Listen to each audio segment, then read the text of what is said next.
starting video post transmission. A tweet, and we are up and running for our very first back in action. Look at us go. Back in action.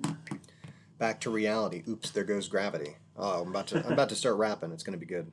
I think you should. Hey, you just started rapping yourself, Rob. Look at you. Look at me. Just me and all of the people. So I'm just looking at my phone and making sure that my hair looks okay. Good. We need that. It's there. Oh, here it comes. There we go. Oh boy, I look bald. Man, really need a hat. All right, whatever. You need a beard is what you need. I need a beard. Bring the beard back. The people are demanding the beard. They are demanding the beard. Okay, so we're good there. I need to move my chair so I can sit up straight.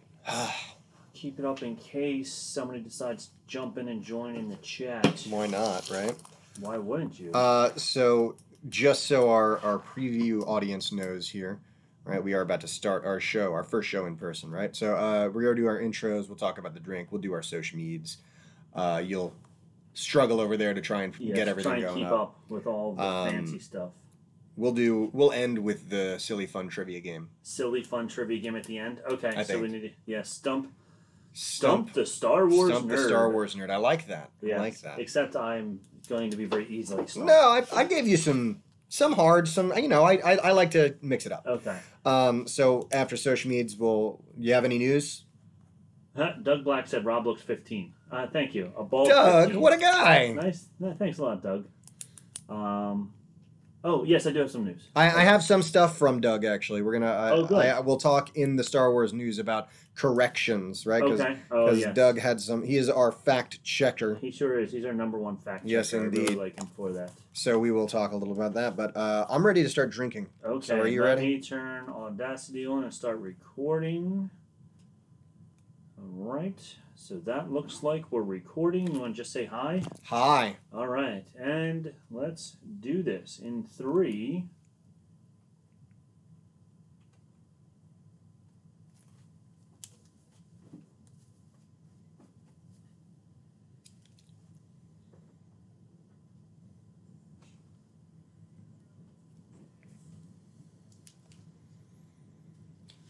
All right, here we are. Look at us. Look at us. If you're seeing us on YouTube, which by the way you can catch us on YouTube, you are shocked right now because this is a scene that has not been seen in well over a year now. Rob and I, Bantha Milk Podcast, coming at you live in the same room. In the same room. Back in the Nerve Center. Yes. Bantha Milk Podcast. Nick made it back here. We are quadruple vaxxed between the two of us. That's right. Since I'm double and you're double, does that mean our doubles combined, it makes us super vaccinated? We are super vaxxed, yes. I love it. I love it. And we are here for you. For you and Doug, who's out there watching us right now, who says that Rob looks 15 without the beard. Yes, well, thank you, Doug. Right? So you got to grow that beard back in, right? So that we look a little bit more mature. Manly. That's right.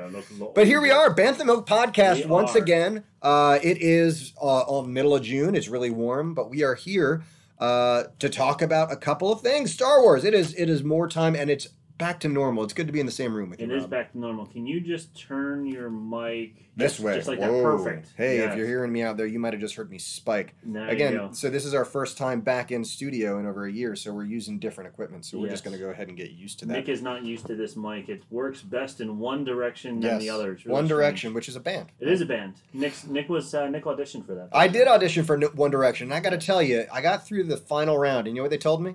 They told me I was too young and attractive looking. I understand. I thought they were going to say we're going in a different direction. Not the one. I was going 2 directions. Yeah. I was too many directions. You were too many directions. As this is Bantha Milk Podcast, and it is the end of a school year, I think we need to go ahead and get into our drink here. Yes, let's go right into the Bantha Milk. So talk to us about our Bantha Milk, because we have a interesting bit of Bantha Milk today, Rob. I really don't know much about it.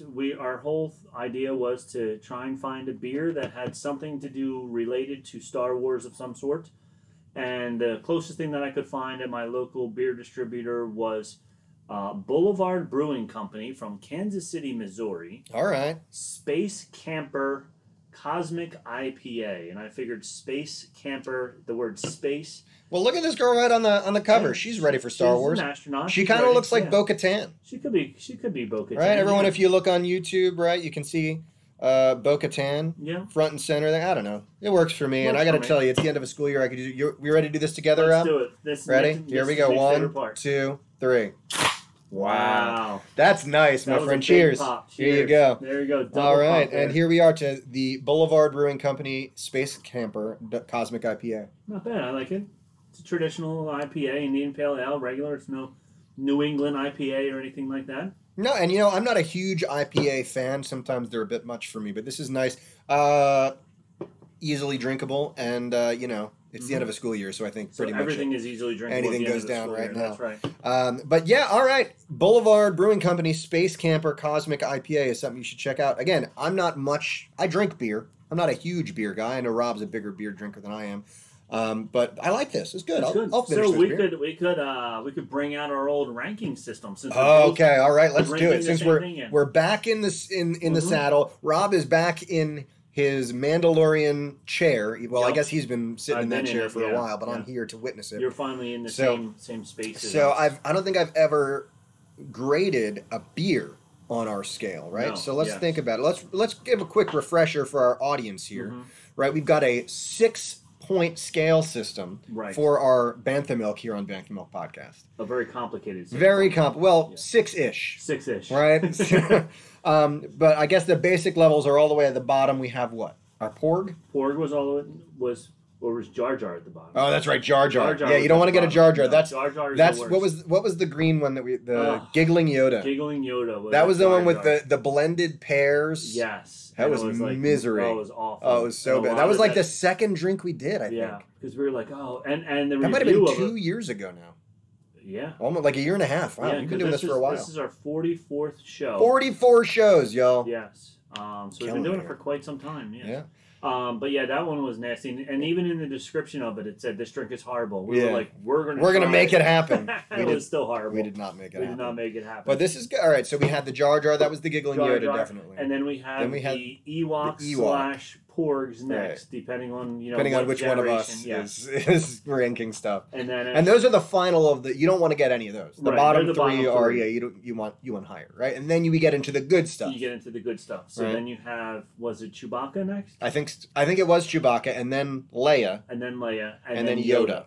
Obviously, and the top you could get is the Baby Yoda. The Baby Yoda was the ultimate. And that was Pagan's drink. The Whistling Bluebird's got to eat the Baby Yoda. Delicious. It was a very, very good drink. I think there was another one that got one, but I think Pagan maybe made that one too. I think Pagan, and we've had a couple of guests bring drinks with them, and they were all ranked pretty high. Yeah. Either Leia's or Yoda's of some sort, so they were all very good. So I don't know.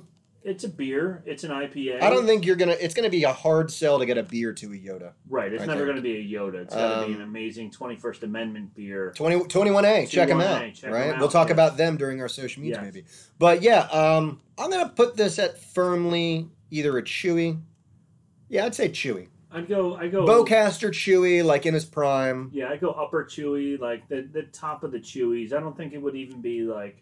Could even be a low Leia, like just a first time you meet regular Leia, in her white gown with the buns. Yeah, just like running from Darth Vader before she even like challenges Darth Vader, but just her like putting the disc into R2-D2. Help me, Obi-Wan Kenobi. Yeah. You're my only hope. That's the level of Leia that I would put him at right here. I like it. I can agree with you there, right? Yeah. And Ice Cold 1776 loves our channel. Oh, right. Thank you very much, Ice Cold 1776. There it is. And Sam out there likes my shirt. There's my shirt, R2, speaking with you now. Yes. All right, so I'm going to see mine. I got a Darth Vader on. Yeah, that's a nice one. I haven't seen that one before. I think you have more Star Wars swag than I do, Rob. Since we started this podcast, there's it's a business expense, right? It is a business expense, yes.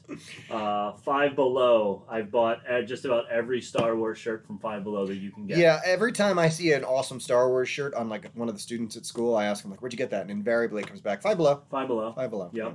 So you can't go wrong with a $5 Star Wars shirt, that's for sure. So we have our drink. We're going to firmly plant this in Upper Chewy, Lower Leia area. Yep. The people need to know where they can see us and find us, right? So they do need to find that out. So we are going to let you know right now without even moving our lips. It's amazing.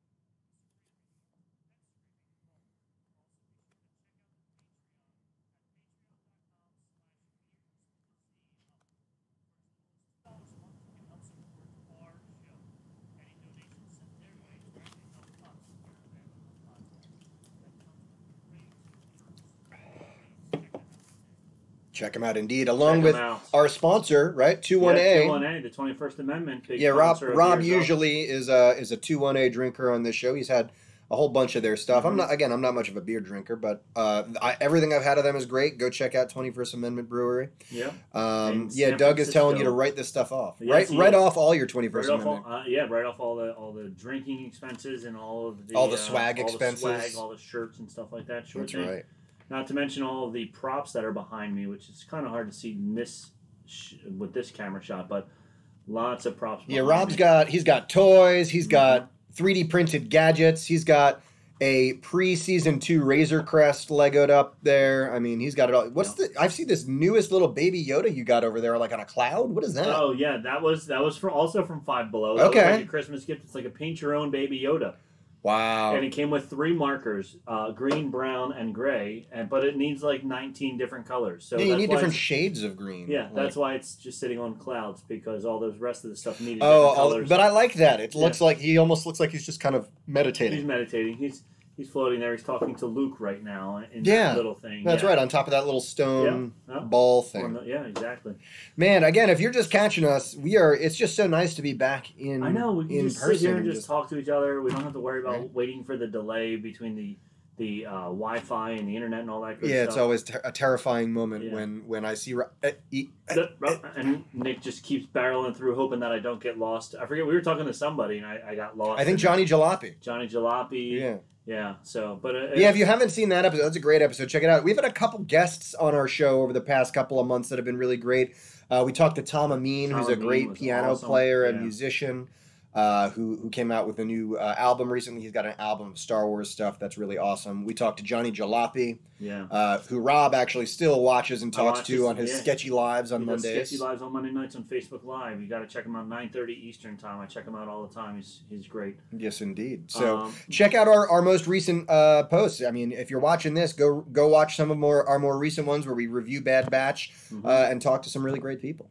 Yeah, I also want to talk real fast about the other shows. Because the guys over at Supreme Resort, even though we give them a hard time, Taco Supreme and all that good stuff. They always make me want sour cream. I know, right? I love it. You got to get the sour cream on the tacos. Yes. They actually, they pay attention to our show as well. And I'm happy that they do, because they were just on Earz-up. If you want to check out Earz-up latest episode, they were on basically explaining what their show is.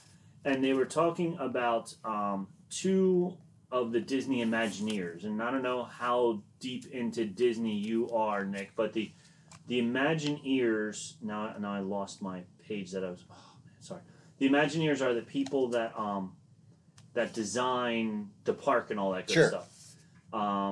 So on the latest one, they were comparing 2 of the greatest Imagineers that really helped build both parks, or even all the parks in Paris, France, Paris, and all that other stuff as well.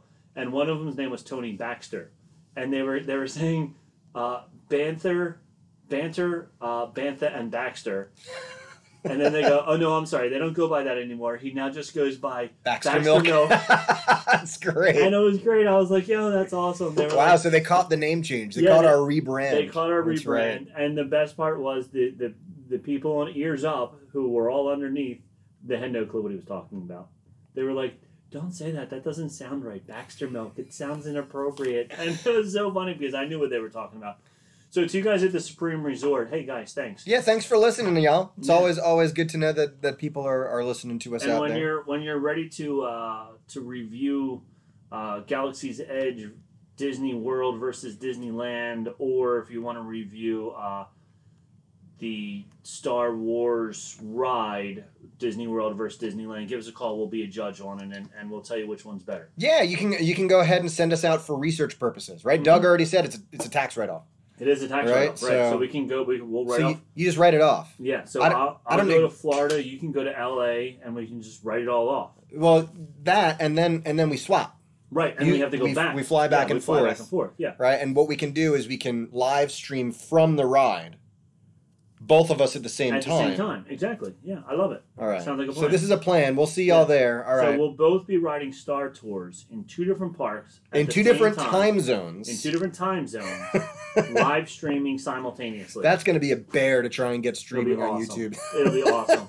And just trying to wait in line and time it perfectly will be awesome. So that's right. Yeah. So if you didn't catch, by the way, yeah, we did rebrand. We used to be Banter, Beskar, and Bantha Milk, a Mandalorian podcast, and we really at Spirit still all of those things apply. But we are Bantha Milk podcast. Apparently, it was too much of a tongue twister for a lot of people to say. Yeah. Again, I would especially like we call I'm in the music world, and often musicians call people who are not musicians Muggles. Okay. Right? Like in Harry Potter. I think it's fair to say that in Star Wars, there are Star Wars fans and then there are Muggles, right? People who are not Star Wars fans. Like some people we work with. Yes. And oftentimes they'd ask me, oh, what's the name of your podcast? And I'd get halfway through the second word and there'd be a glaze over their eyes. Yeah, because they're like, huh? What? I'm not going to remember that. What's a Bantha? What's a it's hard enough to get them to remember Bantha Milk. Yes. But. Yeah, trying to get them to understand what Beskar was is even worse. Whole thing there, right? But anyway, so we've got a couple things coming at you today. We want to get into a review of the most recent 2 episodes of Bad Batch. But first, I just want to swing into a couple of corrections from our last episode. There was some question about the last episode because we had, if you recall, we were talking about the blue versus the red laser shots. Yes. Right? And I was under the impression that maybe they were stun shots. And Doug, our resident fact checker, did point out, and it's been established since A New Hope, that the stun lasers are those circle shots. Okay. And, we get a shot of that in A New Hope with Leia when they stun her. So, yeah, I think it's pretty clear that those were not stun shots. That was on me. Doug did mention another thing that I wanted to bring up, and he said that it wasn't a correction but a gripe about the show, and I agree. If we recall back in the beginning of the Bad Batch series, they had they were landing and they told the guys, don't tell anyone. He's like, what do you? He basically was saying you need to bribe me, and they had no idea what he was talking about. Yeah, they're they're naive, their naivety, right? And Doug said it makes absolutely no sense since they didn't know to bribe the guy in the spaceport or their general lack of acting covertly. The nature of their work in the Clone Wars was covert, right? Which I have to agree with. True, right? Yes. These, I get it. They're soldiers, and maybe there is something about soldier life that's different about the mercenary life that they're kind of living right now. Right.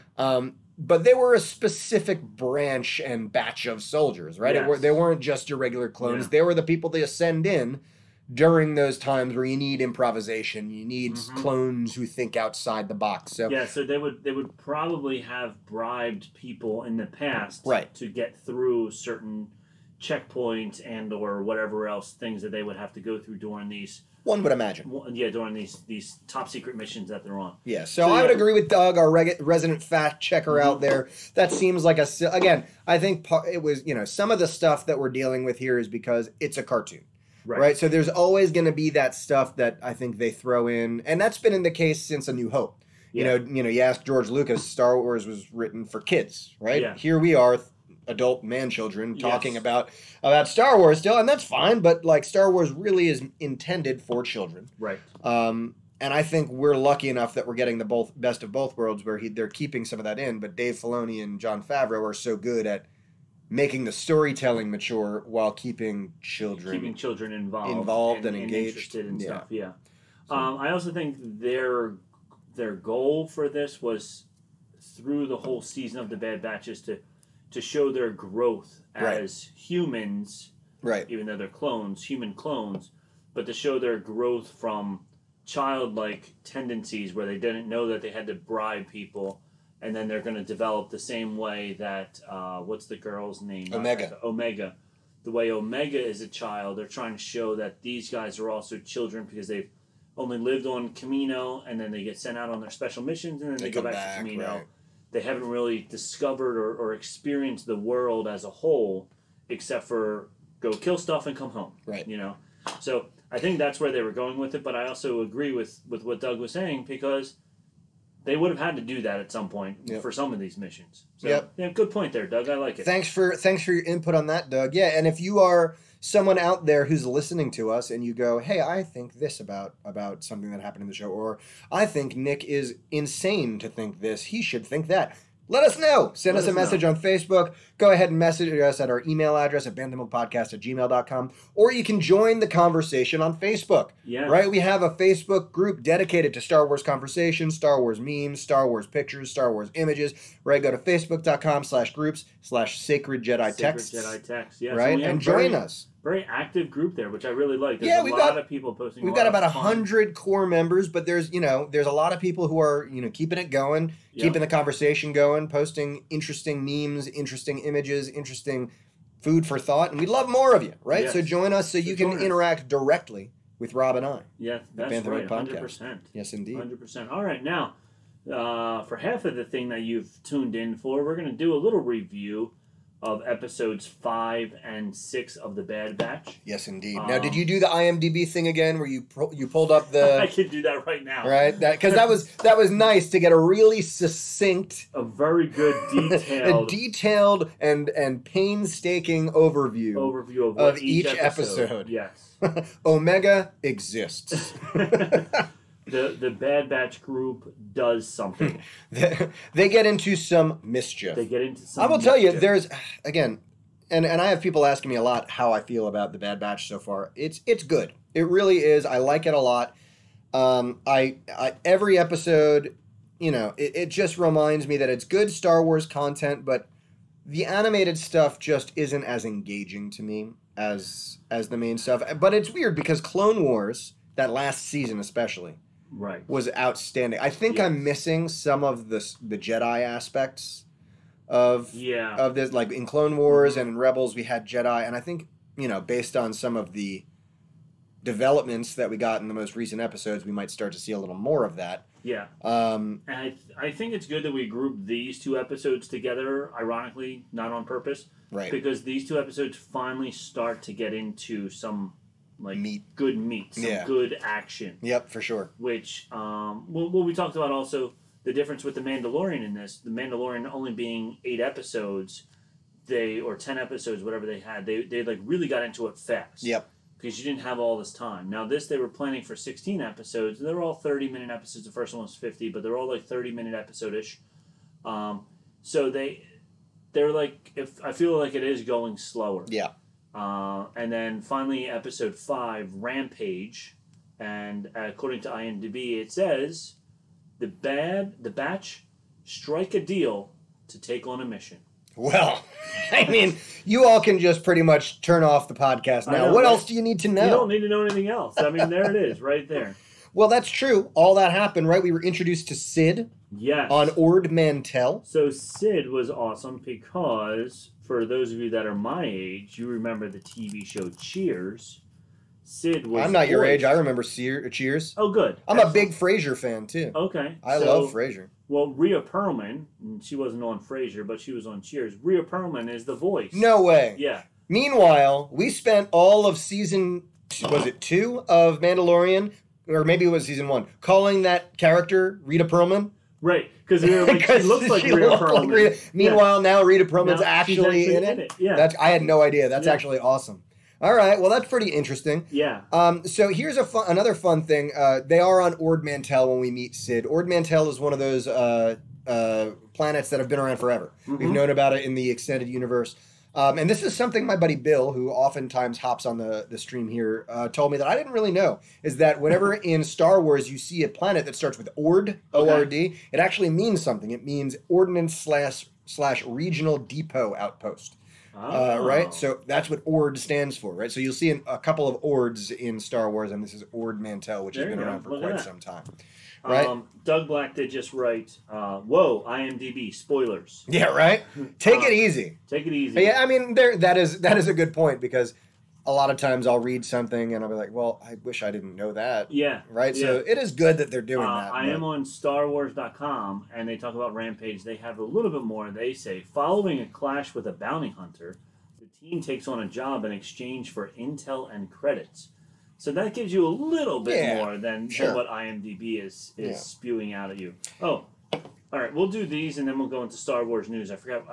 We skipped right past Star Wars news. All right, that's fine. Okay. I figured you were just like, we don't need any news. No, I forgot all about it. I want to talk, right? So Sid was a Jedi informant, apparently. Yes. She worked with the Jedi during the Clone Wars, I guess. She's Trandoshan, right, which is a reptilian sort of a species we've seen several times. Bosk is a Trandoshan. Yes, she's a little shorter than Bosk. She's a little more effeminate, but she is very good with a laser bow and arrow. Yeah, she did a really good job with that. Bullseye, bullseye, bullseye. Yeah. Good for her. So we know that Sid can handle herself. She knows she can handle herself. I just want to point out Rob's glasses right now, by the way. Blue. They look great. I really like them. Are they new? Well, they're just reading glasses. Just your readers? Yeah, my readers. So we got like a 6-pack of readers, and I went through the black and the clear ones. They're hidden somewhere, so I wound up, they were just like, so I have these pretty blue ones. I like them, man. They look good. There you go. We also saw Wrecker's chip is still hurting in his head. Yeah, that's something that managed to escape my notice. Okay. But you have mentioned it a couple times. Yeah. And they definitely leaned into that. There's something going on with Wrecker. Wrecker is in a way. Between both episode 5 and 6, he's definitely getting deeper and deeper with his chip. Which is interesting. To malfunction on him. Because I thought that maybe it was just like the chip, the Order 66 thing. But it's the same thing that what's the guy, the target, Crosshair. Is that his name? Doug, if we're wrong, please let us know. Yeah. But it's the same thing he's been saying. So my question, he's doing the good soldiers thing, right? Yes. So my question is he echoing Crosshair? Or is this literally something that's in their programming? Is that good soldiers follow orders, and that's why part of the programming? Yeah, because the same thing. The droids also say that at some point. Good soldiers follow orders. Rob is catching a lot more of this than I am. Yeah. So he says it in episode 6. Wrecker says good soldiers follow orders, and he's like fighting it. Right. And then that was the same thing that Crosshair said when he turned and started to try and kill, not baby, but young Kanan. Right. So, yeah. And then also... Doug says we're right, by the way. So it is Crosshair. Thank you, buddy. Yes. Also, Ord Mantell was in Star Wars Galaxies. There's a lot of... Oh, I'm sure. That makes sense. Yeah, for sure. So here's the thing that I've noticed, especially with the last 2 episodes. I feel Dave Filoni is really filling these with a lot of Easter eggs. A lot of, like, references to other Star Wars things. Which is cool. I mean, they have this Gonk droid on the ship that they keep... Gonky. Yeah. She called him Gonky. She called him Gonky. He has no purpose whatsoever other than he's there for people who remember the Gonk droid. Yeah, like that's the only reason that he's there is because people are like, oh, look, there's a Gonk droid. Yeah, he's their pet. Yeah, we've seen droids as companions. We see them as like helpers. We've seen them as buddies. We've never really seen them as a pet. Although I guess in the new trilogy... Poe kind of treats BB-8 like a dog. Yeah, he does. Right, he kind of scratches him on the belly and stuff like that. And he definitely is like, you stay here with him, whatever. So there are certain droids. I guess there's like I don't know if they can speak English. Oftentimes, they're not seen as a pet. They're not as a pet. Or basic. Sorry, galactic basic. Yes, but like if they just speak in gonks and beeps and boops, then they're adorable. Then they're cute. An adorable pet. They're a little fluffy dog, but they're a robot. Yeah. So yeah, we got some Gonk droid action, and I've been thinking about it because they mentioned Ord Mantell. They went to Ord Mantell. They go to Corellia in the next episode, and there's 2 schools of thought, and I've seen both sides. And some people are like, "We've seen these places. Go new places. Show me new characters, stuff like that." And then there's another school of thought, which is where I am.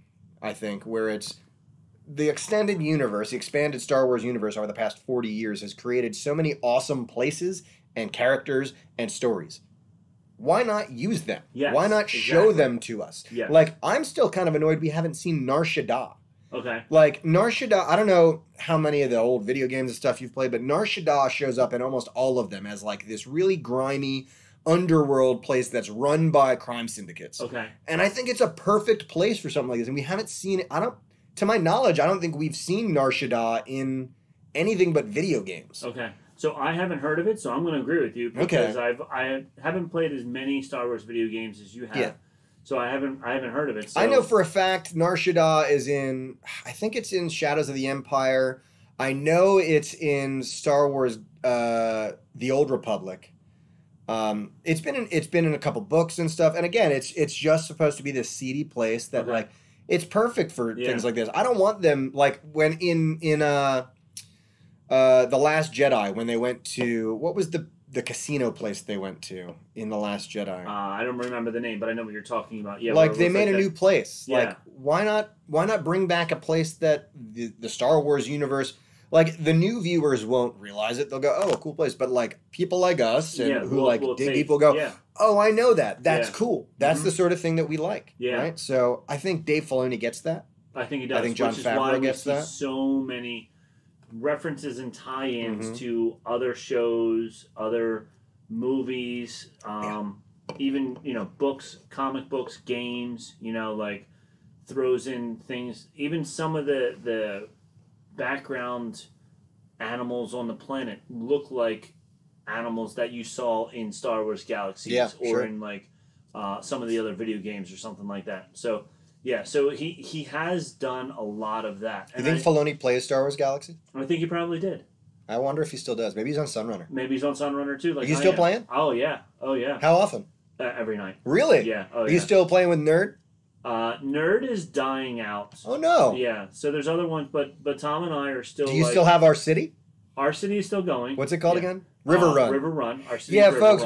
Star Wars Galaxies. It's a very, very like a 30-year-old, 25-year-old video game. Yeah. But it's been revitalized, and I played it for a little while. It's a fun game, but it's time intensive. It's an MMO. It's an MMO RPG game. Yes, indeed. So it's massively multiplayer online RPG. So it's very time consuming. Where with like any of the new games, you just get in, you just start fighting. Canto Bite. Thank you, Doug. Canto Bite is the name of that. Oh, okay. From the sorry, I saw it, and that that thing popped up. Yes, but Rob has been getting it on that game for a long time now. Yeah, how long have you been playing on that server? That server just had its 2-year anniversary. Have you been playing the whole time? We haven't been playing the whole time, but probably at least a year and a half. Probably around when I started playing is when you started playing, and you just continued playing. I started a little bit before you, but then just kept playing ever since. Man. Tom and I are like crushing it right now. All right, well maybe I'll log on at some point. Come on. We'll do back. some stuff, right? Have they introduced Jedi yet? They have not. They're talking about it, but in the original Star Wars Galaxies, Jedi was super hard to get. Right, that's the point. It was during that time between Empire Strikes Back and Return of the Jedi. So right, that's when it's set. That's when it's set. It's set during those like 4 years in between there. Right. So as you know, there's not many Jedi out there that we know of. We know of like 2, 3, including Darth Vader. So it was really, really hard to get it. Originally, you had to do this like quest, not even quest mission. You had to do this profession mission. Well, wasn't it you had to like max out a certain combination of professions, but they don't tell you which professions they are? Each character was randomly generated for each character. So you could max out 3 professions and luck out, and those were them, and you'd get it right away, or you could just keep doing it. Yeah, and there's like 18 different professions, so you could have to fight through all 18 until you finally get it. Right. So it was fun. So anybody who's interested in playing a MMO Star Wars game, definitely check out Sunrunner. Hit us up. I'm playing on Sunrunner. Star Wars Galaxies is what the name was called of the game. I mean, it's awesome. It's so much fun. Yeah, it's a really interesting concept that I wish more people were into, because it's exactly the sort of game I want to play. Like it's all player created. There's there's NPCs and people to interact with, but the idea of the game was this is a player created game and a player run game, and without players it doesn't work. Right. It's a great concept, and it's an amazing and the original, that's the whole reason why they redid it, is because they changed it.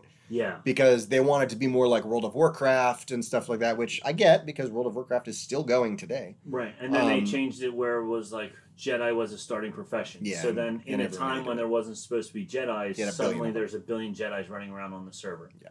So it was like, okay, this doesn't make any sense anymore. And the people, it was very interesting. There's a guy who was a programmer on it. He wrote a whole huge blog all about it. In the beginning, before they even introduced Jedi, everybody did what they wanted to do. If you wanted to be a crafter, you were a crafter, and you were making armor, you were making weapons, and you were happy. You had your little place in the planet. You had a little place in the galaxy. Yeah. And you knew you had your little part in Star Wars. People were coming to you. They were buying stuff. If you wanted to be a bounty hunter, you could be a bounty hunter. Yeah. You could do whatever you wanted. That's the cool thing. You can play this game and never fight, right? Yeah. Like, you can successfully be a player in this video game, and you don't have to fight a single character. You can stay in the cantina and be a dancer. And just talk to people who come in, because they have to watch you dance to buff themselves. Yeah, that's a really cool thing about that. Like, literally, there's a cantina, And like before you go out on missions, it's stupid to go out on missions without going to the cantina. Yeah, like it doesn't make sense because you're like dying it. But like if you sit in the cantina and watch the person dance and watch the band play, and while you're sitting there watching them, you chat, "Hey man, yeah, hey, what's going on? How are you?" And then after a couple minutes, it's like, "All right, I'll see you later." And by the time you leave, you're all buffed up and you're more powerful. Yeah. The only problem with that whole situation was the death thing. Like you die, and then you have to go all the way like that. That's tough for me. Like that grind. Yeah. And that's what I think people have a hard time getting through is that grind. Yeah. Like Tom and I were fighting this like world boss, and he was super strong, and just getting back to him, there was all these like major NPCs to get back to this world boss. So we died before even getting back to the boss, and we were like, oh. Yeah, it's going to be a whole hour again before we can get back to this guy because it was on a planet that we aren't normally on. So you got to go from that planet to this planet to this planet to get back to your home planet to watch the dancer to get rebuffed, and then you got to go all the way back out again. And it is, but all MMOs were. That's what MMOs were, where they were huge time sink. Mm-hmm. So any one, World of Warcraft, this one, or even the Old Republic, the Star Wars The Old Republic game. It was a grind. Now, if you are interested in Star Wars video games, Star Wars The Old Republic is free. And it actually has great story. Like if you just play, you don't even have to pay for it, you don't have to play with people. It's got great story missions. So that's like, I think they took some of the stuff from Galaxies and they ran with it and created a new one, but that one's kind of dying now too. MMOs are a hard sell. Anymore. Especially these days, MMOs are really hard. Yeah, people want to hop on. They want to play battle royales. And even I don't know if you've watched it on Apple Plus. We are really getting off topic here. I know that's okay. But it's a podcast. We're bantering. We are bantering on Apple Plus. There's a TV show called Mythic Quest or Mystic Quest. Mythic Quest. Okay. It's written by Rob McElroy. I'm saying his name wrong, and Charlie Day, the guys from It's Always Sunny in Philadelphia. Mm-hmm. But the show's setting is that they are in a Rob McElroy owns and it's the whatever of a video game, an MMO video game. Okay. So it's fun to see them like talking about it and like trying to almost like revive the MMO, like not in the show, but just by talking about it, it gets people thinking about, oh, I remember MMO games, because they were fun. They were huge time sinks. Yeah. But even in like one of the latest episodes during season 2, they were talking about how they need to change it to get new viewers and stuff. So they were bringing in the Battle Royale. Right. And it was like, they were complaining because it just changed the whole game and blah, blah, blah, whatever. But yeah, so if everybody loves the Battle Royales now, because you can play a game in 5 minutes, you die, or 15 minutes, whatever, reset it. But with Star Wars Galaxies, when you die, like you said, it's like 30 minutes to an hour where you got to go to get back to where you just were, all the way back and all the way back again. Yeah, so you got to be really committed for that sort of thing. And I played, when I was in college, God, I played so much World of Warcraft. Mm-hmm. I mean, I have a lot of my close friends are from World of Warcraft still. Okay. Even like some of my people who I consider close friends, I've never met. Right. I know them online. I talk to them online. But so I understand. I think it's great. Doug out there, right there. I played World of Warcraft with Doug. I played Star Wars: The Old Republic with Doug. So I love MMOs, but like once you're out of college, it becomes very difficult to find the time to remain engaged in a game like that. So Rob's making it work, but that's kind of the cool thing about Galaxies is that you can make it work. Yeah. All right, we're going to play tonight. We're going to go fight that world boss, no matter how many times we want to die. Right. And then maybe the next night you go, we're just going to go farm some stuff to craft. And craft and whatever. And we don't have to go fight. We don't have to get buffed. We don't have to worry about all that stuff. So there are so many different things that you can do with it. So definitely, if you're into wanting to be a part of the Star Wars galaxy, in the Star Wars universe, this is the greatest thing ever because you can be anything you want in it. And eventually, even on Sunrunner, there's other ones that have Jedi already, but Sunrunner is a very stable server. Eventually, they're working on Jedi, and they're also bringing in new planets. They're bringing in a Mandalore planet. Oh yeah, but didn't you say whoever is running the server? Didn't he create that planet basically? Yeah. So he's been recoding and coding all this stuff all by himself. Wow. He created like 5 new planets, and then it's so funny because it's based off this like open world I forget what it is, but anyway. So they didn't steal it from Sony. It's out there. They took Sony's. They Like an open source thing. They re-engineered it, whatever. And then after re-engineering it, he then re-engineered it again to add all these new planets. Well, then all these other servers out there are stealing his code and adding all of his planets into their games as well, into their servers. So he was like getting angry. He's like, look, I get it, but at the same time, like he spent hours and hundreds of hours building these planets, and then somebody else just comes and just steals his code. Yeah, copy paste. Yeah, so it's very frustrating to him. So, well, let's thank that guy. I don't know who that guy is, but thank you. His name's Tack. Taco, something like that, right? Yeah, whatever. Well, good for that person. Yeah. We appreciate. Check Rob out on Sunrunner. We were talking Bad Batch. We bantered on Rampage. So the episode 5 is called Rampage, which is funny because it's mostly about the rampage of the Rancor. Muchi, which the Rancor, you can also find him in Star Wars Galaxies. You can go kill some Rancors. But yeah, so it was, if you think about it, it's mostly just about Muchi's rampage through town and life and whatever. And obviously Muchi herself was an Easter egg. Yes. Right? Because it's pretty darn clear. They never say it, but it's pretty darn clear who that Rancor is, right? But it's not.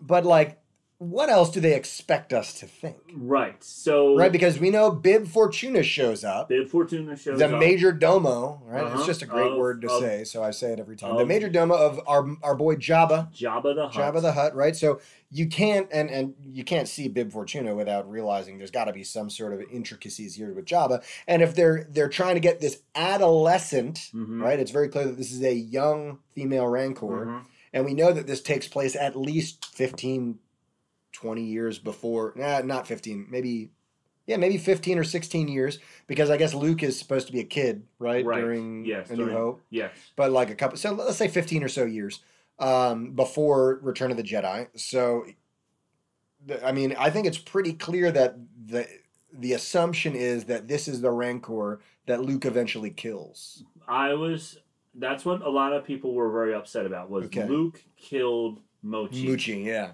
But it is not Muchi. Why do you say that? Because that's what my friends say. No, this is not Muchi. Somebody says what the Rancor, whatever the Rancor handler guy, I forget what his name is. Right. He does call that Rancor by a different name. Really? Yes. So it is not Muchi. Now it could be. Muchi could be the mom. Oh, okay. So this is that Luke killed. Well, we don't know how long Rancors. I mean, maybe we do know, but I don't know how long Rancors live. Maybe Rancors don't live that long. Right. So maybe Muchi had a kid, and they kept Muchi's kid, So what we do learn is that Luke did not kill Muchi, so we don't have to get all upset about that. Okay, but that's nice. Jabba has been doing this for quite some time, where he has this pet Rancor underneath. But yes. Right. So, whatever that guy's name is and I'm looking to see if Doug will comment on it in Empire. No, Return of the Jedi. Return of the Jedi. It is not Muchi. It's Malakili. Yeah. Malakili. That's the guy, right? Yep. Yes. Yeah. So he apparently says a different name after she dies. After Luke kills that one, he says a different name or something like that. So it is not Muchi that he says. So don't worry. Luke Skywalker does not kill this super cute baby Rancor. Patissa. Okay. Patissa is the name of the Rancor killed. All right, because it says, okay, I'm on Wikipedia right now. If you don't go to Wikipedia, go to Wikipedia. It's a godsend. But it says, Malakili and Giron weep at Patissa's demise. So it looks like Patissa is the name of the Rancor. All right, so I learned something new today. But I would have to say it's pretty clear that Patissa is some sort of descendant of Muchi. Sure, yeah, we can agree to that. But at least then we know that that we don't know what that ugly, scary Rancor looked like as a baby, and it wasn't that baby that Luke killed. So there we go. So Luke is not the ultimate bad guy. But that episode was pretty much summed up by that. They're trying to save Muchi. And there was a couple of things that we saw. One, I liked one of the lines that Sid said. She said, "Are you fresh out of the tube?" Right. To the Bad Batch guys, which was pretty funny because they were all the clones were born in test tubes. Sure. So it was a pretty funny line. And we meet Fennec Shand. Yeah, Fennec Shand. So she's the guild bounty hunter. So we see her in a cartoon, which But didn't we see here the episode before? Fennec Shan, Guild Bounty Hunter from Mando. We saw her because the episode before we saw when she was trying to capture Omega. Right. And then this episode they're asking Sid for. Why did I have Fennec Shan written down there? Because she shows up like there's a hologram of her. Oh, that's the info they're trying to get from Sid is who is this person who's searching for Omega. And they do show at the end this is Fennec Shan. She's new on the scene. Okay. So, but it's tying. That's what it is. I know. I was trying to figure out what it was tying together. Right. It's tying together the Bounty Hunters Guild. Right. That Sid's a part of the Bounty Hunters Guild still. That Fennec Shan was in, and that Din Djarin and Carl Weathers and all those guys, Kyle, and they're all in the same. So it's bringing in that aspect from Mandalorian. Right.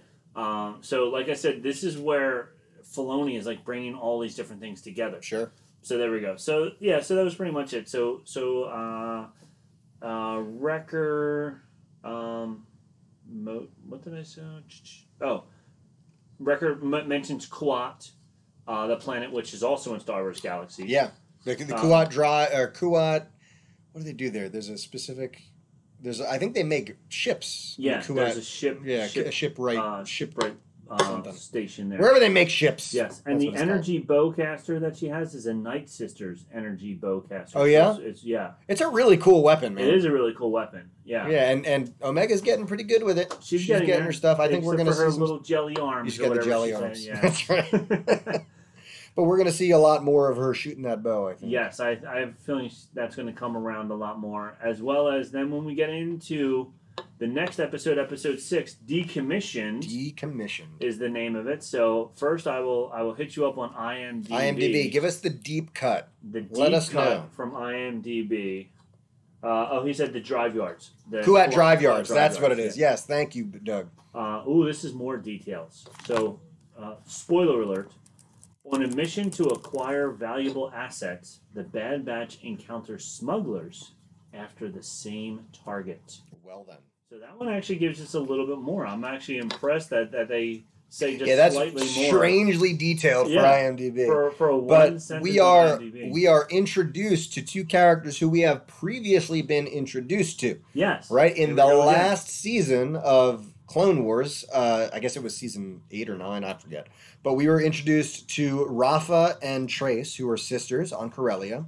And Ahsoka was buddies with them, right? For when Ahsoka fled the Jedi and left the Jedi Order, she kind of found her way with Trace and Rafa and like in the slums of Corellia.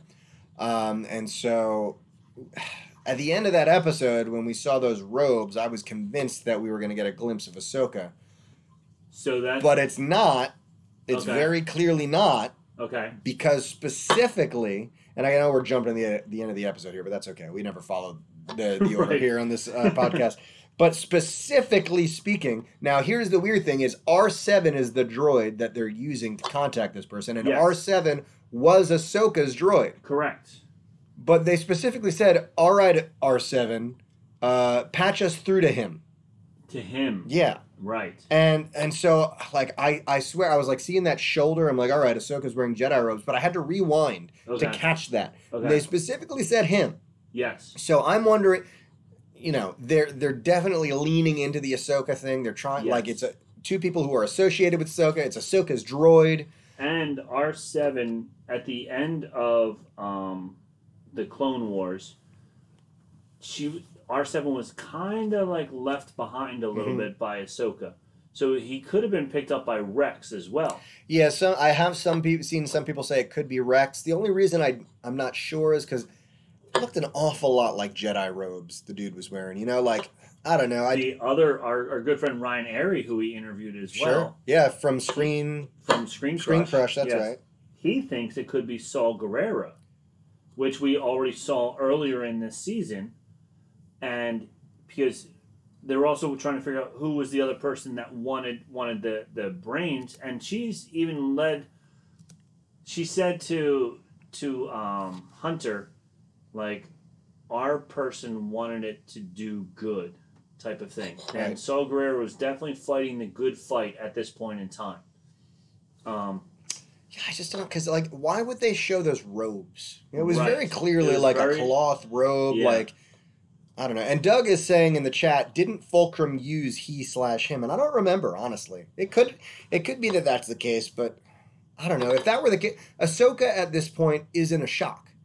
Like, we know Ahsoka's out there, so, I mean, I guess it could, but, like, it seems silly to tease Ahsoka. Right. Since we've already seen her in Clone Wars, we've already seen her in Rebels, we've already seen her in Mandalorian. Yeah. It just seems like a strange thing to, I don't know. And who do you think Saul was hired by? Because Saul was hired by somebody to get the brain as well. Who do you think? I can tell you who Ryan Arey thinks, because I watched this thing. Yeah. He thinks she was hired by Maul. Because Maul right now wants nothing more than to defeat Palpatine. And the way to defeat Palpatine is because he knows that he's still using the clones at this point, is to use what the droids learned to defeat the clones. So he thinks that it's Maul that hired Saul. So that's interesting. We know he's still out there somewhere. He's still out there, yes. And we have seen him in the end of Clone Wars and stuff like that. So he's definitely out there, so that could be a very good thing. Now, going back to Wrecker in this episode, so yeah, I have written down here Wrecker's losing it. Yeah, he is losing it. He is losing it, and also, so Wrecker's chip is getting even worse. This is the episode where he says, "Good soldiers follow orders," which is what we were just talking about. So this is the episode where he does it. So. I don't think anybody will be surprised to find out that Omega will be Force sensitive. You brought that up on the very first episode that we watched it. Ahsoka fixed Rex's chip by using the Force. Right. So we're anticipating that Omega will do the same thing and fix Wrecker's chip. Sure. So I didn't think about that. Yeah, I think that's coming down the line, is that she's going to do that because she doesn't know anything else about the Force right now, and none of these people are going to be able to help her with the Force. Right. But her being Force sensitive will definitely help Wrecker and keep him from turning bad. And she definitely has this, like, specific relationship with Wrecker. Yes. Like, Wrecker, it's this, like, this big brother, little sister not thing. Father-daughter. Big brother, little sister, little for sister sure. Thing. Yes, and so they're leaning into that emotional sort of thing, and having Wrecker be the one to kind of lose it. I think they're going to try and show that relationship. So I think having her save Wrecker or somehow like that might be pretty cool. So. And even like going backwards a little bit more, her when she was learning the bowcaster, he says she didn't really fix his chip with the Force. She used the Force to find it and had it surgically removed. Okay.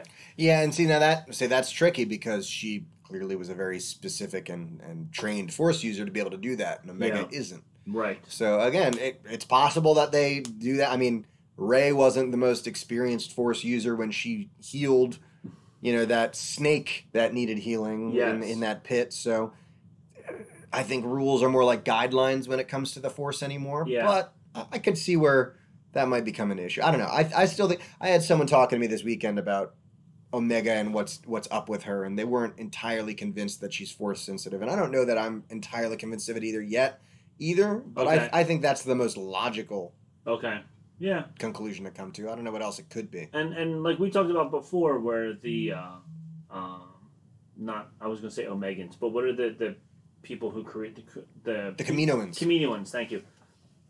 They don't make clones just to fool around. Right. Like she was very specifically made for a reason. We need to figure out what that reason was. And other than her being a Force-sensitive clone or having something to do with whatever they're going to go with, whether it's the Force around them or the midichlorians or whatever the case is, she was definitely made for a very specific reason. Yeah. And we know that 25 or so years from now, they are going to be bounty hunting a little strange child because he's Force sensitive, and they want to figure out how to clone that, right? Because the Kaminoans are looking to study him. Yeah. So, I mean, I don't think it's that crazy to think that 25 years earlier, they might have been experimenting with cloning a Force-sensitive user using midichlorians in some way. So I don't see what else that could be. And again, Star Wars is about Jedi. I mean, I know that's not like the central thing, but the Force is what Star Wars is all about. If you listen to the first Star Wars, any of the Star Wars movies, the number one piece of music you're going to hear is John Williams' The Force Suite. Yes. It's everywhere. Yes. So the Force needs to play, I think, a central role somehow. Yeah, in this and story. even when she was training with the bowcaster, it was very parallel to Luke training with the lightsaber. Yeah. The way they were training him was very similar and stuff like that. So there's a lot of parallels that they're going with her being Force sensitive. So that should be very interesting. And then like you said, we met the two people, the two sisters. Rafa and Trace. They bring them back from Clone Wars, so we get to see them again.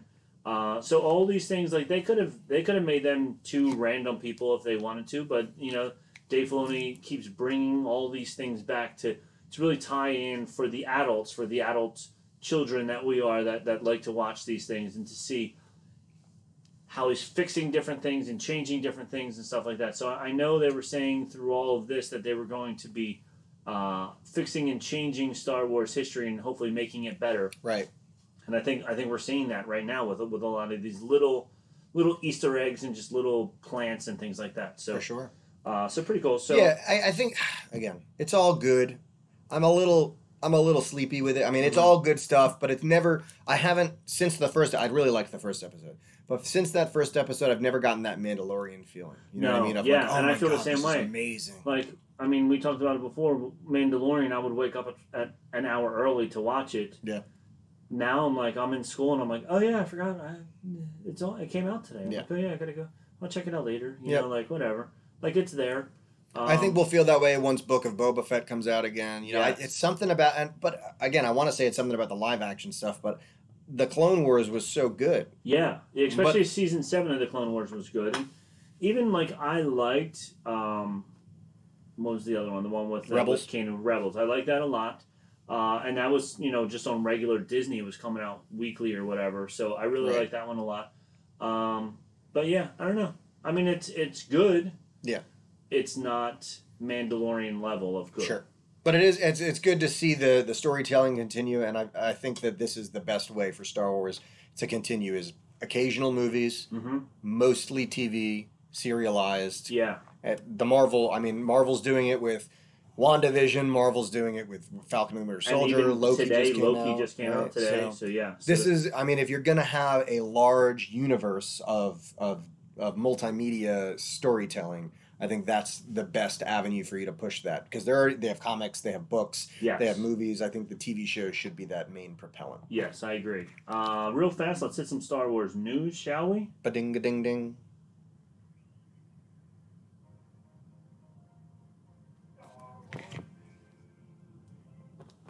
All right, so I have a couple little things about Star Wars news. Pedro Pascal does it again. Oh boy. He lets the cat out of the bag early. He was being interviewed, ironically funny enough, it looked like he was being interviewed by Obi-Wan Kenobi himself.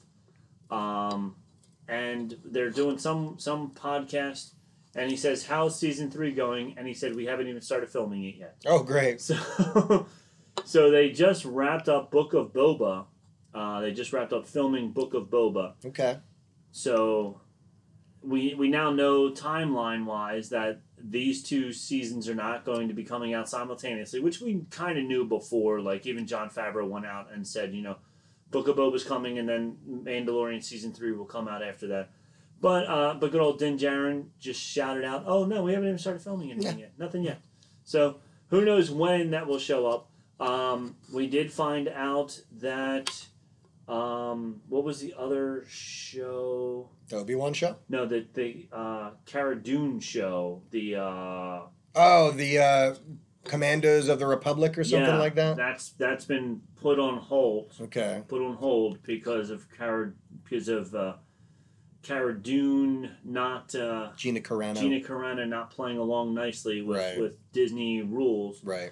So that show has been scratched. Now, I don't know how far into it they were, I wouldn't say scratched. I would say they said put on hold, I guess, for now. So they may recast her, or they may just go on a whole different angle altogether. But there will be a Cara Dune Lego figure, which is interesting because all the Mattel figures featuring Cara Dune were all yanked, and all the pop figures of Cara Dune have been yanked. They haven't been making any new ones. So if you're into collectibles, try and get those now before price goes up even more. Yeah, one of these in 15 years, we're going to be seeing these things on eBay for like $2,000. Yes, but Lego designer Samuel Johnson recently clarified why this is happening. He said, Cara Dune is getting a Lego figure, not Gina Carano. Ah, that makes sense. So there we go. So Lego figure of Cara Dune, but not Gina Carano. Mandalorian Season 3, Book of Boba Fett. They're my two biggest news. You have something else for us? I've got trivia. Okay. All right, so we're going to wrap up the news then? I think that's it for the news for right now. All right, so let's wrap up the news.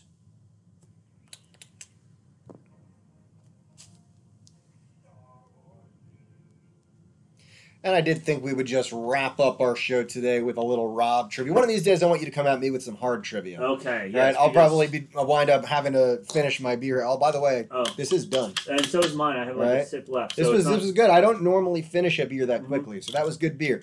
Right? Space Camper Cosmic IPA by Boulevard Brewing Company. Check them out. That was a tasty, tasty IPA.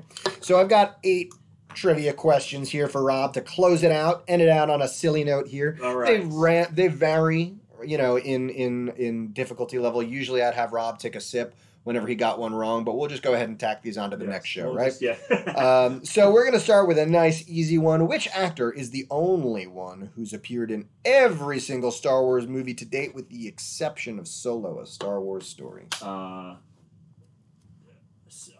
C-3PO, so Anthony Daniels. Anthony Daniels is the correct answer. Nice job, Rob. All right, off to a good start.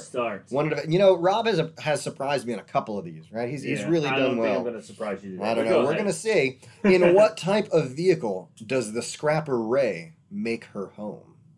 Oh, it's a cool one. That she makes her home is an AT-AT. It's an AT-AT. Yes, 2 for 8. Yes. Nice job, Rob. That is the AT-AT, or as George Lucas calls it, the AT-AT. The AT-AT. I thought you were going to ask me what the name of her speeder thing was. That is one I saw. Maybe next time. Yeah, I don't know the name of that But one. I never understood why the creator of this universe would be so silly as to call it an AT-AT, considering you can't call it an AT-ST. AT-ST. It's just annoying. Yeah. It's an AT-AT. Anyway, nice job. 2 for 2. According to the Emperor, what was Luke Skywalker's weakness? Luke Skywalker's weakness was, it had to do with his friends. You're right. And it wasn't, he didn't say like his love of his friends. Not his love of his friends. But his caring of his friends or something like that? You're on the right track, and I'm going to give it to you. It's his faith in his friends, right? Nice job, Rob. Yes. 3 for 3, right? We recall him, Luke saying, your arrogance is your weakness, right? And he responds, and your faith in your friends is yours, right? Yes. So, all right, 3 for 3. Rob is killing this game. Yeah. What did Uncle Owen tell Luke that his father used to do for a living? Oh, Uncle Owen... We know that Luke's father was a famous Jedi Knight, but that's not what Owen told. No, Owen did not Luke. tell him that. Owen told him he wasn't even. I don't think he even told him that he was in like the Galactic Army or anything like that. No, it was like, I don't know. What did he tell him he was? I'm giving up. All right, that's a tough one. That was one of the tougher ones that I had mentioned. Yeah.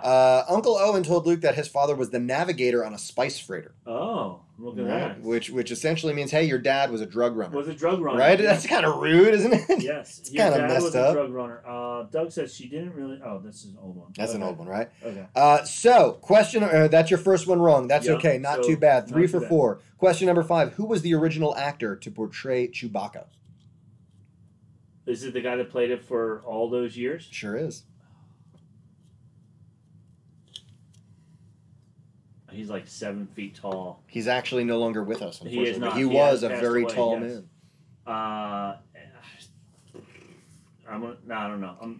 You're gonna be upset when you hear it. I will. Of course I knew that. Peter Mayhew. Peter Mayhew. Yes, indeed. Yes. Peter Mayhew. I was thinking like David Maloney or something like that, and I was like, I knew it was an M, but I think the David came from David Prowse, right? We were thinking that, but yeah, it's Peter Mayhew. Yes, he was the original actor to portray Chewbacca. All right, we're catching up now. We are 3 for 5, and it was a shame because in the last movie that he was in, when he did some scenes, and then they had the younger guy do the other scenes, you could definitely tell which ones Peter Mayhew was in because he was much stiffer and much more robotic and sore and old and stuff, and it was a shame. But yes, Peter Mayhew, what a great guy he was. All right, the next 3 are tough, Rob. Okay, I got no shot. I'm not gonna lie to you. In what country were the scenes from Hoth filmed in?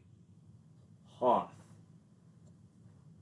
It's a Scandinavian country. Oh, then I got no shot. It's I was Iceland. That's pretty close, man. It's actually Norway. Norway. Okay. Yeah. All right. That's a close guess. Norway is where they were shot. Yes. All of our. Do you know where the other scene, the desert scenes were filmed at A New Hope? Yeah, because there was. I remember telling you about how the neighboring country, like Jordan or something like that, like the neighboring country was ready to go to war because they saw this giant. Military ship or military. That's right. It was the Sandcrawler. It was a Sandcrawler. They were like, "We're ready to go to war with you because we see that you're starting to build your military right on the border of our country." Nope. Yeah, but no, they're filming a movie. Do you remember the name? It wasn't Jordan. It was Tunisia. Tunisia. Yes, indeed. Yes. All right. The next 2 have to do with codes, and these are their final 2. Okay. All right. So I want you to finish the final line in the Sith code. Okay. Ready? Peace is a lie. There is only passion. Through passion, I gain strength. Through strength, I gain power. Through power, I gain victory. Through victory, blank. Through victory, I will have supreme victory of the world, of the galaxy. I will take over the galaxy. That's exactly it. Nice job. So the final line in the Sith code, through power, I gain victory. Through victory, my chains are broken. My chains. See, and you even said chain. So, you say code. So my chains are broken. Yeah. That's okay. But yes, my chains are broken. That's a pretty deep code. And of course, I could not do the Sith code without ending with the Jedi code. So take a listen and finish the Jedi code. Okay. Wait, I gotta find it first. There it is. There is no emotion. There is peace. There is no ignorance. There is knowledge. There is no passion. There is serenity. There is no chaos. There is harmony. There is no death. There is light. Oh, you were so close. Is it life? There is the Force. The Force. That's it. Oh, that was good there. Good. I think you got at least half of them. I got 3, maybe 4. I think you got 4 out of 8. That's not so bad. I knew the end of that was going to be a little dicey. Yeah. Right? Those are tougher ones. Nick goes deep diving on me. I don't know. I really like the Sith code in particular. I think is just really cool to say. That's what you need. You're going to get that tattoo in your back. Is the whole just the whole Sith code down my back? Yeah. I'll do it. Don't tempt me. I will. I'll do it. All right. This was our third installment of Stump the Star Wars Nerd. Right. And if you have any interesting. The Force shall free me. All right, so Doug, did I miss a line? Oh. Maybe I missed a line in the Jedi Code. Uh-oh. Let's look it up. All right, hold on. We stumped Nick also. Maybe I owe a drink. Let's see. Hold on. It says, see, I'm looking on Wikipedia, and it doesn't say the Force will free me. Free me. That's so weird. And I've heard it said with the Force will free me, too. So I wonder why that is. The last line of the Sith Code. All right, that makes more sense. Okay. Let's see. See, that's why I got it wrong. That's it. You told me the wrong thing. See, this is what happens. That's what I was thinking was the Force shall free me. Wow, look at that. I was wrong. The Force shall free me is the last line. All right, this is why we have our resident fact checker watching us as we go.